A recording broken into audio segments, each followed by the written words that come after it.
A metrópole viu a chegada da lei seca, do desenvolvimento e de um empresário chamado Al Capone. Mas Capone se tornaria o gangster mais famoso do mundo e transformaria Chicago no seu império particular. Capone e seus capangas já não mais existem, mas nossos pesquisadores voltaram a Chicago para revirar a cidade e revelar o mundo em que os gangsters viveram. Chicago teve um crescimento desenfreado nos anos 20. Eles pesquisarão rastros deixados em centenas de bares ilegais, bordéis e casas de jogos comandados por Capone e interligados por uma rede de túneis secretos. Também recriarão o episódio do massacre do Dia de São Valentim. Um dos crimes mais terríveis da história americana aconteceu neste lugar. Eles mostrarão a vida humilde por trás das façanhas públicas de Capone. Este aqui é o quarto de Al Capone. Buscarão pistas e examinarão evidências inéditas. E com a ajuda de animação gráfica, nossos pesquisadores revelarão o mundo perdido de Al Capone.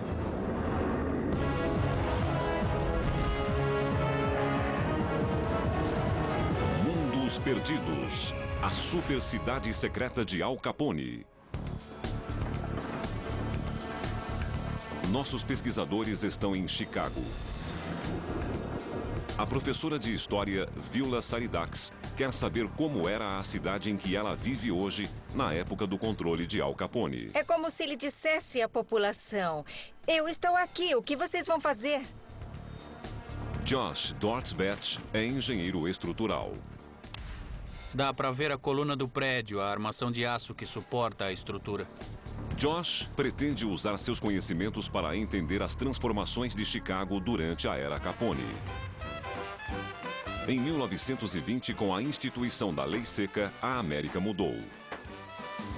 Quando a compra ou venda de álcool passou a ser ilegal, pessoas comuns se tornaram criminosos, gangsters se tornaram heróis e homens como Al Capone encontraram uma forma de enriquecer rápido. 1920 foi o ano em que Al Capone saiu de Nova York e se mudou para Chicago. Era um criminoso profissional com um plano simples. Já que o comércio ilegal de bebida era comandado por amadores, ele decidiu assumir o controle. Nossos pesquisadores descobrirão por que Chicago era tão especial e foi escolhida por Capone como lar definitivo. Para o historiador Tim Samuelson, o motivo é o potencial da cidade para a exploração. Tim, pode nos dizer o que havia na geografia de Chicago que a ajudou a se transformar na capital nacional do vício? Bom, Chicago era o local perfeito para o vício proliferar, além de ser um tipo de centro comercial de atividades ilícitas. Foi essa mesma razão que fez Chicago crescer no começo. A cidade estava no meio de tudo. O transporte era perfeito, pois havia um lago, havia um rio e ainda as estradas. Para aqueles que passavam por ali, Chicago tinha algo a oferecer para todos os gostos e talvez fosse a última chance de se divertir na região. A cidade tinha o bairro da perdição, o Levee. Foi a área que Al Capone escolheu para dominar primeiro. Naquela época, em Chicago, toda a atividade ilícita se concentrava em um único lugar, o chamado Levee, na zona sul da cidade. As autoridades fingiam não ver, mas sabiam que uma cidade em desenvolvimento precisava de locais como aquele. A maioria das construções do bairro foi demolida nos anos 70, mas Vula Saridakis busca vestígios dos lugares que Capone conhecia.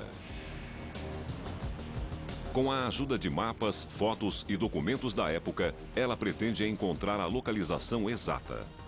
Estou em busca do restaurante Colossimos, que, de acordo com este mapa da zona sul de Levee, ficava bem aqui neste quarteirão.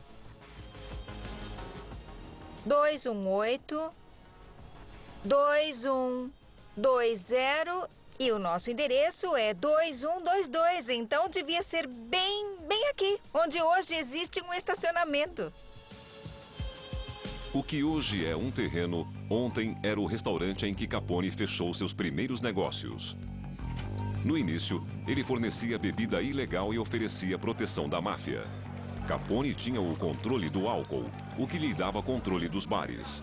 O passo seguinte foi tomar conta de outras áreas, jogo e prostituição. Esta loja de autopeças já foi um bordel.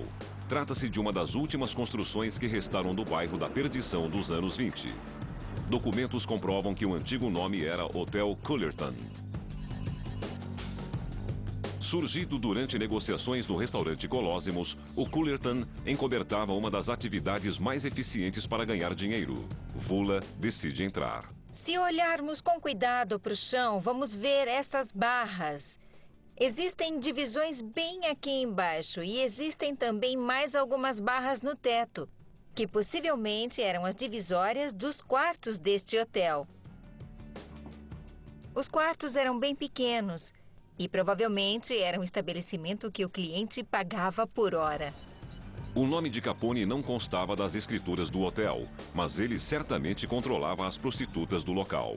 Deve ter sido um hotel absolutamente precário naquela época. E o que presenciamos aqui vai contra todas as histórias famosas contadas sobre a vida glamurosa que esses homens fora da lei levavam. E sobre as festas que os capangas de Capone frequentavam. O contraste entre a imagem sofisticada da Chicago de Al Capone e a dura realidade fica claro quando estudamos as plantas do Hotel Cullerton. Os quartos baratos e mofados eram do tamanho de uma cela de prisão. É muito estranho imaginar o grande número de pessoas que devem ter passado por aqui. Capone se mantinha distante desse lado da operação. Ele passava o tempo em um estabelecimento com uma clientela bem diferente. Na zona norte de Chicago ficava o bar The Green Mill. Na década de 20, o sindicato assumiu o controle e o local passou a servir bebida somente para clientes com nome e dinheiro. Era um estabelecimento de classe. As mulheres usavam luvas e chapéu e os homens tinham que usar terno e gravata para entrar. A bebida ali vendida era contrabandeada por Capone ou produzida em uma de suas cervejarias. E se não vendesse o bastante, o proprietário recebia a visita dos homens de Capone. O estilo de trabalho do gangster atraiu inimigos e onde quer que ele fosse levava seus guarda-costas. Qual era a mesa de Al Capone? Era aquela ali na frente. Ele gostava daquela porque podia ver as duas portas e qualquer gangster sabia que não era bom sentar de costas para a porta porque não era possível ver quem estava entrando. O bar pouco mudou desde os tempos de Capone e para um gangster paranoico, o local oferecia uma vantagem extra, uma rota secreta de fuga. Existem uns cômodos no subsolo e, pelo que eu soube dos clientes velhos, Capone dava festas lá embaixo. Se houvesse um ataque e fosse preciso escapar, ele pegava um túnel que saía na rua como se nunca tivesse passado por aqui. Vula decide ver os túneis de fuga. Ela quer pesquisar se essas histórias são mesmo verdadeiras. O sistema de transporte e os túneis de esgoto tornaram Chicago uma cidade única que literalmente tem um mundo subterrâneo. Mas em caso de ataque, será que essas passagens eram realmente eficazes na hora da fuga? A primeira coisa que notei foi como esses túneis são extensos. Eles seguem em várias direções diferentes. Este aqui atrás de mim, por exemplo, possivelmente passa debaixo da rua e acaba em outros estabelecimentos. Vula acredita que as histórias conferem. Existem evidências que sustentam os mitos em torno de Al Capone e o uso destes túneis para o crime, para contrabandear, para levar o bando até a rua e possivelmente escapar. O complexo de túneis é extenso e antes interligava porões por toda a região. Hoje, os túneis estão fechados, mas eram amplamente usados na época de Capone. Ele e seus homens podem os ter utilizado para transportar bebidas entre os porões e escapar para a segurança do mundo lá fora. Com a rede estabelecida, Capone levou alguns poucos anos para transformar atividades comandadas por amadores em um grande negócio. E o dinheiro lhe trouxe poder. Capone pagava os oficiais da cidade. E o prefeito de Chicago, Bill Thompson, parecia interessado apenas em fazer vistas grossas aos bares clandestinos e aos antros de perdição. A situação mudou somente em 1923, quando Thompson foi afastado do cargo e substituído por William Dever, um homem em missão de cumprir a lei. Capone e seus comparsas precisavam esconder o dinheiro e abafar os negócios urgentemente. Mas eles nunca entregariam seu império. A seguir, viajaremos até o calmo subúrbio que Al Capone transformou em capital da corrupção. E pesquisaremos a vida secreta em que ele mantinha a família, bem longe do submundo de Chicago. É incrível ver como esse quarto não mudou desde que Al morou aqui.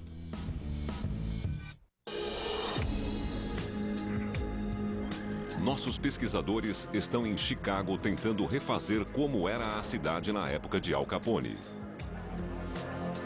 Eles descobriram que em 1923, depois de 3 anos fazendo vistas grossas, os oficiais da cidade começaram a combater a venda ilegal de bebida alcoólica.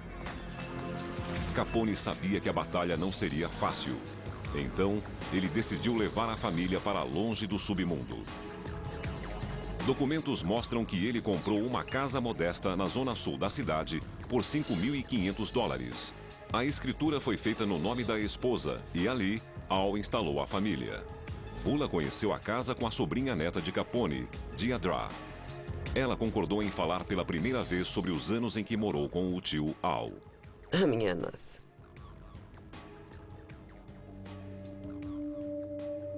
Quatro gerações de Capone viveram nesta casa ao longo de 30 anos. Deirdre e sua família ocupavam o primeiro andar. Al Capone ocupava o segundo. Aqui em cima ficava a ala mais isolada. Subíamos aqui somente para pegar o essencial. E este cômodo aqui? Esta era a sala onde Al fazia as reuniões com seus homens.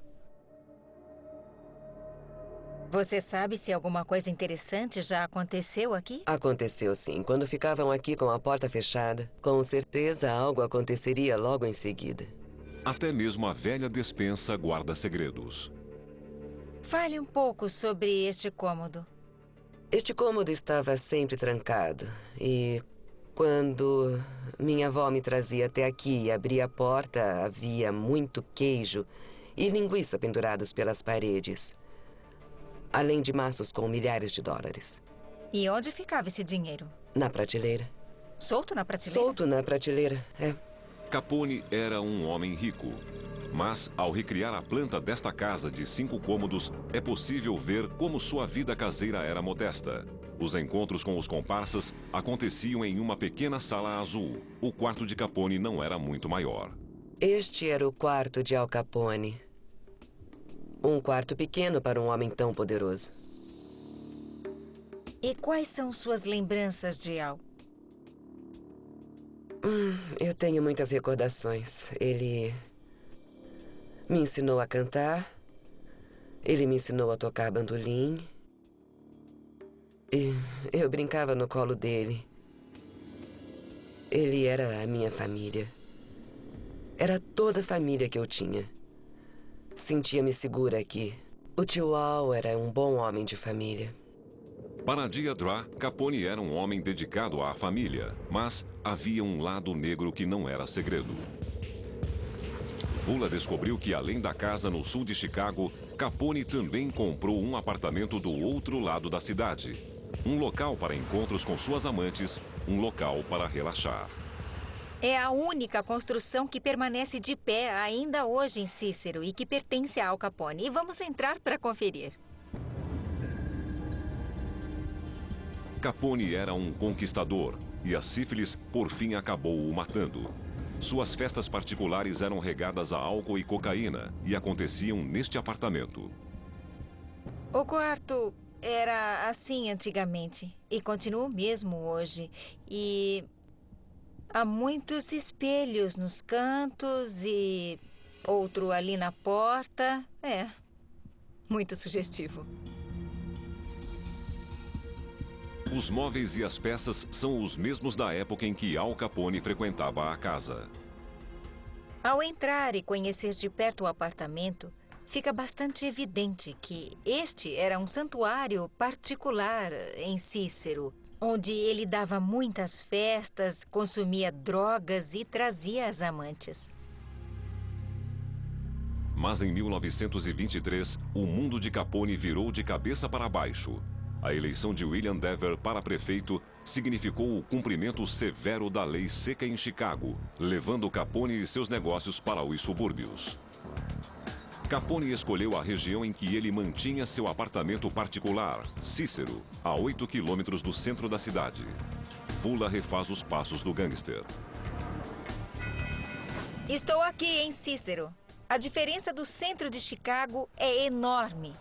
É um local muito afastado e fico imaginando por que Al Capone escolheu este lugar como base de operações.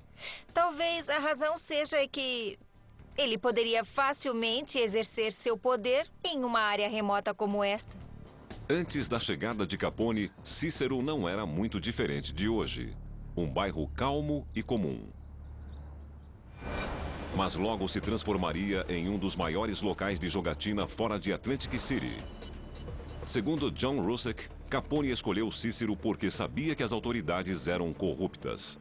A organização de Capone foi capaz de manipular a cidade a aceitar o tipo de operação ilegal que ele criou muito rápido, em parte devido à fraca organização política e também à enorme corrupção. O local logo se abriu às oportunidades que a presença dessa nova gangue ofereceu às pessoas. Então foi um casamento de conveniência. Capone não estava interessado em se esconder da lei. Ele queria estar acima dela. O gangster fez de Cícero um lugar onde as disputas eram resolvidas a tiros.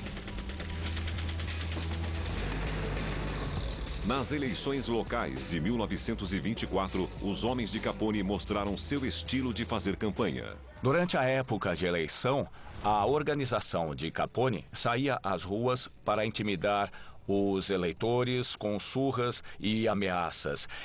Existem relatos de pessoas de dentro da organização de Capone que entravam nas cabines de votação de arma em punho e mostravam as armas em frente às sessões eleitorais. Os métodos de Capone funcionaram. Cícero e sua população passaram a pertencer ao gangster. O sucesso de Capone em Cícero foi monumental. Ele conseguiu controlar os políticos da cidade, comandar as operações em Chicago e expandir suas atividades em grande parte de Cícero e nas áreas adjacentes. Estas imagens raras mostram Al Capone se divertindo nas pistas de corrida que ele mesmo abriu. Ele era altivo, orgulhoso daquilo que se tornou e capaz de resolver pendências diante de todos. No lado sul dessas ruas ficava o quartel-general das operações de Al Capone aqui em Cícero. Um lugar chamado Hotel Hawthorne. O Hotel Hawthorne ficava na rua principal de Cícero e era o centro de uma rede de negócios ilegais cujo crescimento era meteórico. Sem medo da lei, a única preocupação de Capone eram as gangues rivais que tentavam invadir seu território. E mesmo seu quartel-general em Hawthorne, constantemente cercado por capangas armados, não era de todo seguro. Em 1926, Capone sobreviveu a uma tentativa de assassinato em frente ao hotel. O prédio foi demolido há anos, mas é possível saber como era nos dias de glória. Apesar da fachada simplória, o hotel incluía um bar, um bordel e uma casa de jogos. Dali, Capone controlava outras 250 casas ilegais. Os crimes comandados por ele de dentro do hotel lhe renderam uma pequena fortuna. Mas o restante da cidade também crescia. No centro de Chicago, os arranha-céus começavam a delinear uma paisagem moderna. E os negócios honestos rendiam tanto quanto os de Al Capone. Mas ele queria um pedaço da cidade. Capone já não suportava mais se esconder no subúrbio e queria voltar em grande estilo.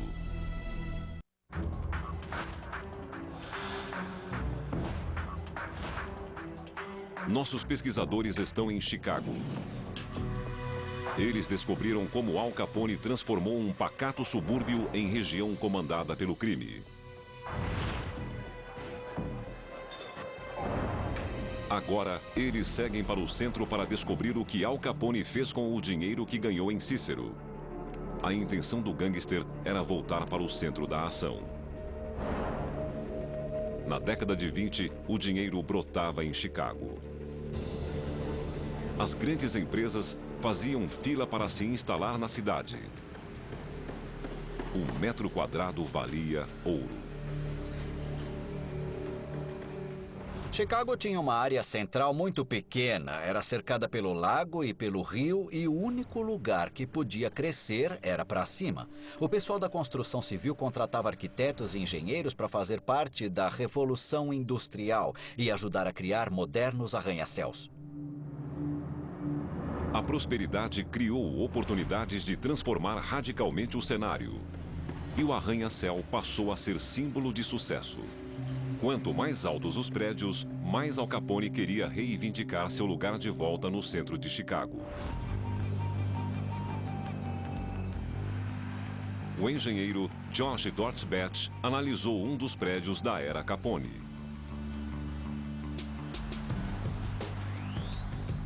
O Hotel Blackstone está atualmente sob restauração e Josh tem a chance de ver a engenharia por trás dessa evolução da década de 20.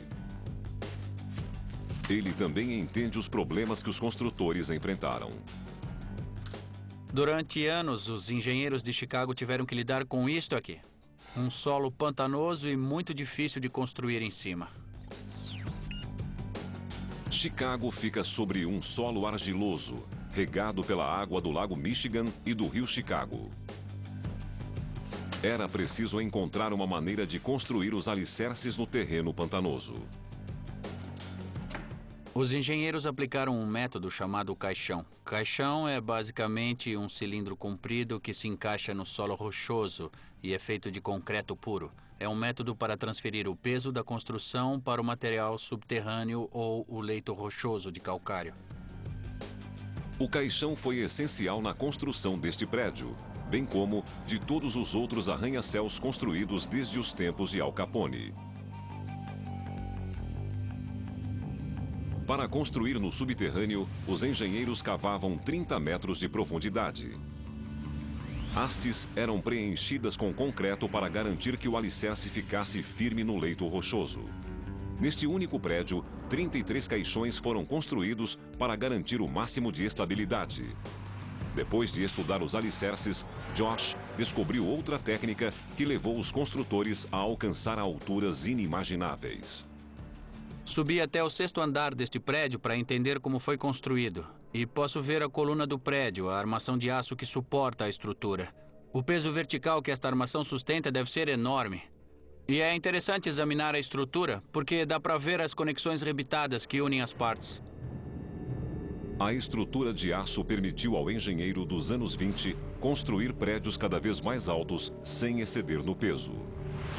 Antes do evento do arranha-céu em Chicago, muitos alicerces eram de alvenaria ou de tijolo e argamassa, o que deixava a estrutura mais grossa.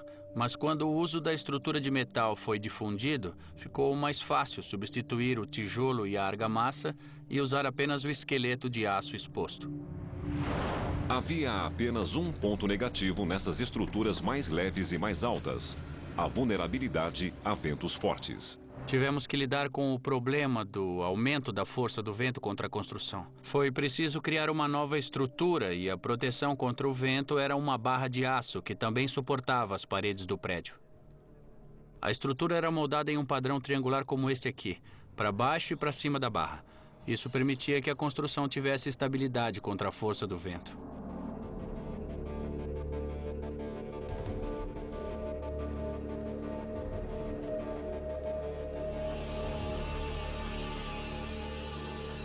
No centro da cidade, Josh Dortzbach confere a mais famosa construção em que essas técnicas foram utilizadas. Trata-se da Câmara de Comércio de Chicago. Quando Al Capone chegou à cidade, foi este prédio que ele viu primeiro.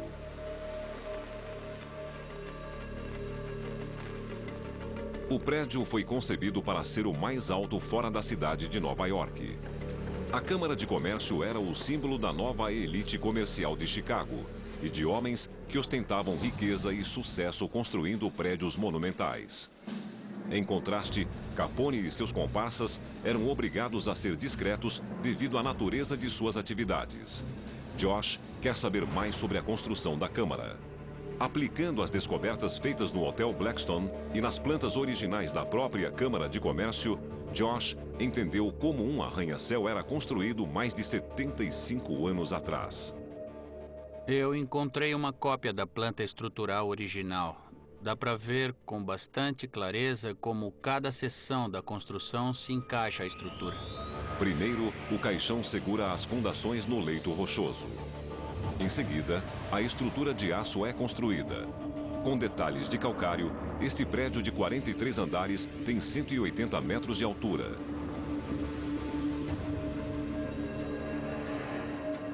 O ponto mais alto da estrutura é ocupado por uma estátua da deusa romana Ceres. O detalhe mitológico reflete a segurança dos homens que o planejaram. A estátua no topo da Câmara não tem rosto e dizem que o motivo é porque na época este era o prédio mais alto de Chicago e ninguém conseguiria ver seu rosto do chão.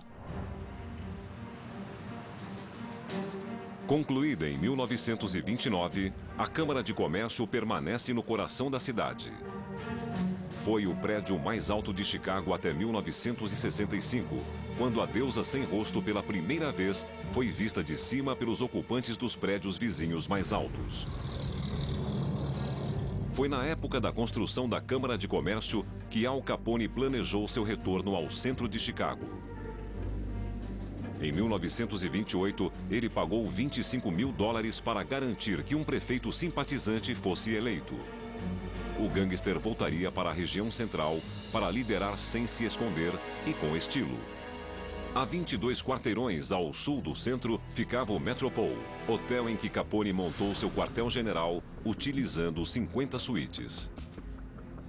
Se olharmos ao redor, podemos ter uma ideia de como o hotel era na época e talvez eu até esteja andando onde ficava o saguão do hotel.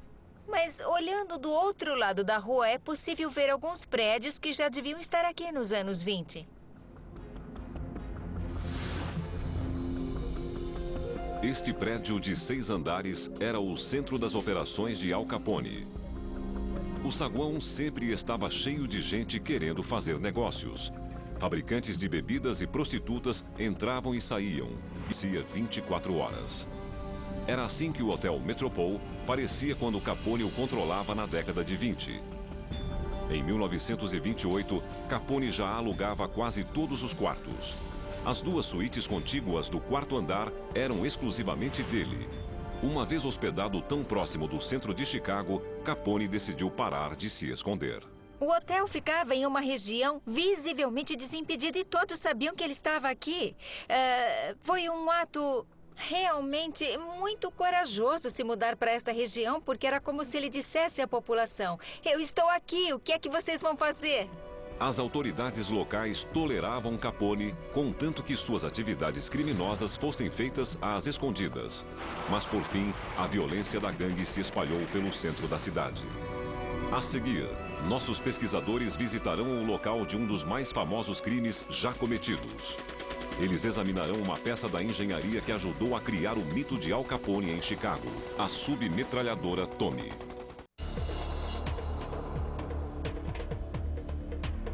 Este terreno baldio foi o local de um dos mais famosos crimes já cometidos. O massacre do dia de São Valentim. A pesquisadora Vula Saridakis está em Chicago e vai reconstituir a cena do crime. Ela será guiada por Richard Lindbergh, historiador local. Um dos crimes mais terríveis da história americana aconteceu neste lugar. Ao mesmo tempo, Josh Dortbach vai examinar uma das peças-chave na transformação de Chicago na cidade que é hoje, a submetralhadora Tommy. No início de 1929, Al Capone voltou para o centro de Chicago e distribuía bebida ilegal por toda a cidade. Mas a tensão era crescente à medida que seu controle estava ameaçado por uma gangue rival, o grupo de Bugs Moran. A gangue desafiava o grupo de Al Capone que controlava a Zona Sul. A rivalidade culminou em um dos momentos mais sanguinários da história do crime organizado. O episódio é narrado em inúmeros filmes. Richard leva Vula a um local estratégico. Onde estamos? Estamos na janela da sacada do número 2121 da North Clark, de frente para o local do massacre do dia de São Valentim. O local era um depósito onde a gangue do norte se reunia. De dentro do prédio, os homens de Capone vigiavam os rivais. Quartos de aluguel deste prédio ofereciam uma vista perfeita. Olhando desta sacada, era possível ver o depósito e observar com clareza cada pessoa que entrava e saía dali. Quando terminaram a vigilância, os homens de Capone planejaram um ataque brutal e implacável. Na manhã fria do dia de São Valentim de 1929, neste galpão aqui, neste depósito de bebida que pertencia ao grupo de Bugs Moran, 7 homens do bando conversavam e jogavam cartas. O grupo de ataque era formado por 4 homens. 2 deles entraram disfarçados de policiais e fingiam uma inspeção ao local. 2 homens entraram pelos fundos e os outros 2 entraram pela porta da frente, na Rua Clark. O tiroteio começou somente depois que os homens de Moran entregaram as armas aos falsos policiais. O depósito foi demolido. Existem poucos vestígios que indicam sua localização. Que pistas ainda restam para indicar que o depósito ficava bem aqui? Ainda dá para ver as marcas do ataque e os lembretes fantasmagóricos de que já existia uma construção aqui. Veja os resíduos de piche na parte de cima da fachada de tijolo. Ali era a beira do teto do depósito e acompanhava toda a extensão. Com a ajuda da planta original do depósito, vamos recriar o local do crime. O massacre abalou a população de Chicago. O episódio simboliza a ilegalidade que o crime organizado instituiu na cidade.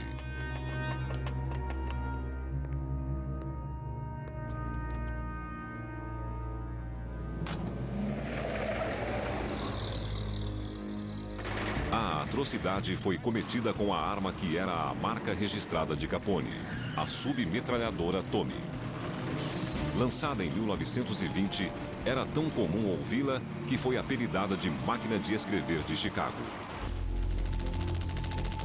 A posição está certa, sim? Para descobrir mais sobre a Tommy, o engenheiro Josh Dortbach se encontrou com Kit Hafer, tenente que acredita possuir uma das armas originais usadas no massacre do dia de São Valentim. Essas 2 armas foram resgatadas pela delegacia do condado de Berrien logo após o assassinato de um policial. Como parte das investigações, o xerife da época conduziu uma busca e encontrou um caminhão-baú cheio de armas de fogo. Mais tarde, elas passaram por um teste e coincidiram com os projéteis e cartuchos encontrados no local do massacre do dia de São Valentim. A arma possui todas as marcas do uso criminoso. Nos anos 20, o número de série era apagado, tornando a arma impossível de rastrear. Esta arma é uma das peças de engenharia que ajudou a criar a Chicago de Capone. Esta é uma arma de recuo totalmente automática. Depois de carregar a arma, eu puxo o ferrolho móvel para trás, comprimindo a mola de recuo. Quando eu aperto o gatilho para disparar a arma, o ferrolho desliza, escorrega para frente. Então, se eu pegar um cartucho, uma dessas cápsulas que está na câmara vai para frente e o ferrolho acompanha e atinge a bala. Isso mesmo, o ferrolho empurra a bala, o percussor atinge o escorvador e dispara a bala. E o ferrolho depois volta para a culatra. Enquanto isso, a mola de recuo é armada, recebe o ferrolho e continua se movendo para frente e para trás. Isso mesmo. Então, enquanto minha mão ou meu dedo estiver no gatilho e houver munição suficiente, o ferrolho continua para frente e para trás. E continua até que as balas acabem ou você solte o gatilho. Quando armada, a submetralhadora Tommy pesa 10 quilos e dispara uma média de 800 tiros por minuto. Com ela, o atirador possuía poder de fogo esmagador. Essa foi uma das primeiras submetralhadoras lançadas. Era uma combinação de enorme poder de fogo e muita munição, além de ser considerada de fácil transporte. O desejo de Capone de usar essa obra tecnológica mortal criou um mundo onde a disputa era resolvida com eficiência letal. Estamos caminhando ao longo da parte norte do muro, bem próximo ao local onde o massacre aconteceu. Os homens receberam ordens para levantar da cadeira, se alinhar na parede, colocar as mãos contra a parede e foram assassinados em estilo de execução. Foi horrível e o caos se instalou no local. O tenente Hafer pretende recriar o que aconteceu aquele dia com as armas usadas no massacre do dia de São Valentim.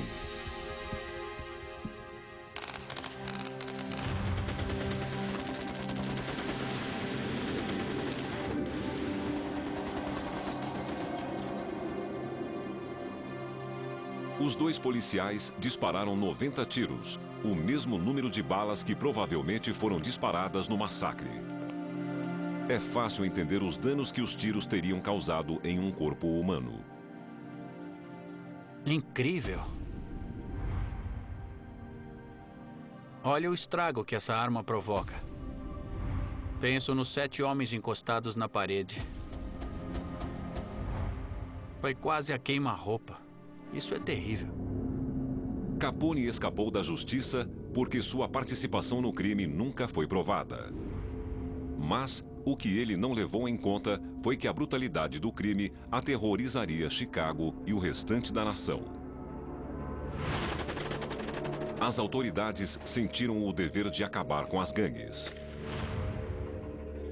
Capone soube aproveitar a boa vida em Chicago. Mas seus últimos dias na cidade não tiveram nada de luxuoso. Em 1929, o massacre no depósito do dia de São Valentim abalou profundamente a cidade de Chicago. Suposto autor intelectual do crime, Al Capone se tornou o inimigo público número 1. As autoridades federais sabiam que não conseguiriam condená-lo. E a saída foi tentar outro caminho. Capone foi acusado não de assassinato, mas de sonegação de impostos. Em outubro de 1931, o gangster foi condenado a passar 11 anos em uma penitenciária federal. Ele apelou da decisão e foi levado à prisão do condado de Cook para esperar um desfecho. A prisão, ainda hoje, é uma das instalações de segurança máxima dos Estados Unidos. E foi onde Al Capone viveu seus últimos dias em Chicago. Nossos pesquisadores tiveram acesso à ala da prisão do condado de Cook, que há 75 anos abrigou Al Capone. O local continua em atividade. Estou aqui no Tribunal e Penitenciária de Cook, construído em 1929. Na época, era a maior prisão do mundo livre e ainda hoje é uma das maiores dos Estados Unidos. As estruturas são pesadas, paredes grossas de pedras, a velha torre da guarda montada no muro. Vem a janelinha estreita? É incrível. A prisão foi construída para receber 3.200 presidiários, mas hoje abriga quase 9.000. O projeto previa as instalações mais modernas dessa natureza. O diretor penitenciário providenciou o esvaziamento da ala para que Vula e o historiador John Rusick vissem exatamente onde Capone foi encarcerado. Esta ala se tornou o mundo do gangster. A primeira coisa que me chamou a atenção quando entrei aqui é como a cela é fechada e apertada e como ele deve ter perdido sua liberdade e privacidade.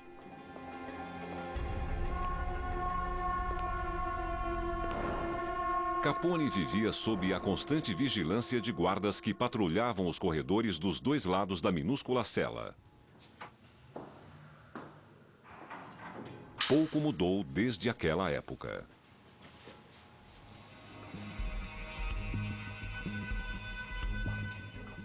O material usado nesta prisão foi metal nas paredes, barras de aço e piso de concreto. Tudo o que é preciso para as necessidades de uma prisão, além de resistir ao desgaste por todos esses anos. Isto aqui é uma peça interessante. É um espelho de metal polido para que não se torne uma arma em potencial nas mãos do preso. Cada cela mede 1,5 metro por 2,5 metros e tem 2 camas. Presos comuns não recebiam nenhuma mordomia. Mas Capone não foi tratado como um preso comum por muito tempo. Ele não demorou em usar sua influência lá fora para ganhar favores ali dentro. Ele conseguiu mudar suas condições de vida na prisão, conseguiu ficar sozinho na cela, ter mais espaço, receber convidados especiais e conseguiu continuar a comandar suas operações fora da penitenciária de Cook. Capone estava convencido de que seu tempo na cadeia seria curto. Ele esperava ser libertado em breve. Capone parecia abstrair a ideia de que aquele realmente era o fim de sua carreira na máfia. Eu acho que havia um bom número de líderes políticos e civis que sentiam a mesma coisa. As pessoas achavam que ele sairia da cadeia, talvez passaria alguns meses na prisão, mas não ficaria fora da cena por muito tempo.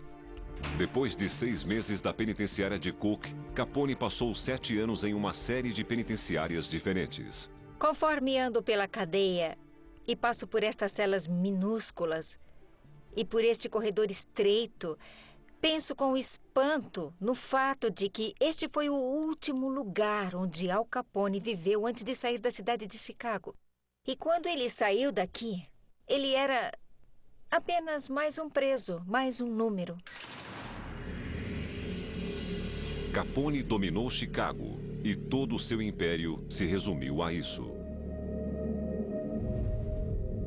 Embora seja uma penitenciária de segurança máxima, conseguimos uma autorização especial para mostrar o interior do prédio. O andar de cada ala consiste de 39 celas com corredores dos 2 lados. São 8 alas e 5 pisos no total.